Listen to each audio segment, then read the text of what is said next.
Russia's Luna 25 unmanned spacecraft has crashed into the moon after spinning into uncontrolled orbit. Europe braces for its latest heat wave, as temperatures are set to exceed 40 degrees Celsius in some parts of France and Italy. Russia's Luna 25 spacecraft has crashed into the moon, the country's space agency said on Sunday, after spinning into uncontrolled orbit. Roscosmos said it lost contact with the probe on Saturday after it ran into trouble while preparing for its pre-landing orbit. Luna 25 was scheduled to land on the south pole of the moon on Monday, racing to reach the surface ahead of an Indian spacecraft. The unmanned robot lander is the first launched by Russia since 1976, when it was part of the Soviet Union. Stockholm is set to work with Kyiv to produce armored tanks on Ukrainian territory. President Zelensky has announced just 2 days after Washington approved the sale of U.S.-made F-16s to the war-torn nation. CV-90s, or Combat Vehicle 90, are light armored tanks that are usually equipped with cannons. Ukraine is also asking Sweden for Gripen jets to boost its air defenses as it continues to push its counteroffensive against Russian forces. Meanwhile, Chernihiv in northern Ukraine is reeling after a devastating attack on Saturday that killed 7 people and wounded 129 more. An airstrike hit the city's theater during a gathering of drone manufacturers and aerial reconnaissance training schools.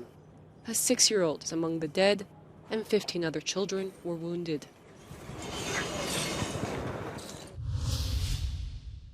Do you want some water? Yes? Yes, thank you. Thanks. Free water bottles along France's highways for people and their pets, as the country braces for temperatures that could exceed 40 degrees Celsius this week. The heat wave is predicted to be particularly severe in the Rhone Valley, a region in southeastern France that many people are expected to pass through as they return home from their summer holidays.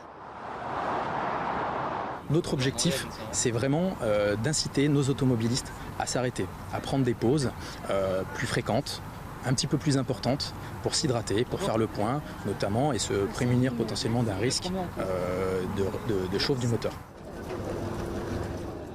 Further south, tourists are braving the latest 40-degree heat wave to see Rome's famous ancient landmarks. Last month, temperatures in Italy's capital hit a record high of 41.8 degrees Celsius. A final push for votes ahead of Ecuador's snapped presidential election once again ended in gunfire, this time involving candidate Otto Sonnenholzner. No one was hurt, but it's heightened fears in a country already reeling from the murder of a top candidate and anti-corruption crusader, Fernando Villavicencio, last week. 100,000 police and soldiers are on guard against further violence.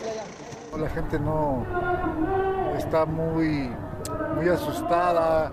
Vivimos en un día a día en el que la inseguridad nos está apremiando. Y yo creo que esa es la base con que la gente va a decidir por quién votar, ¿no? Quién ofrezca mayor seguridad al país.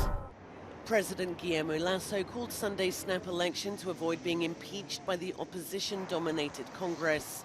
8 candidates are running, with a runoff scheduled for October if no one wins outright. Delegates from the West African regional group ECOWAS arrived in Niger on Saturday to meet ousted President Mohamed Bazoum and leaders of the country's new junta. ECOWAS said the discussions had opened a door to resolving the weeks-long crisis just 1 day after threatening military intervention aimed at returning Bazoum to power. But junta leader Abdurrahman Chiani warned that he has the firm support of Niger's population. La prise de pouvoir par les forces de défense et de sécurité, aussitôt fermement soutenue par nos vaillantes populations, s'inscrit dans un contexte de rejet des modèles sécuritaires et de mauvaise gouvernance, faite d'injustice, de corruption. Speaking on national television after the meeting, Chiani also promised a 3-year transition to civilian rule, saying the details would be worked out within 30 days.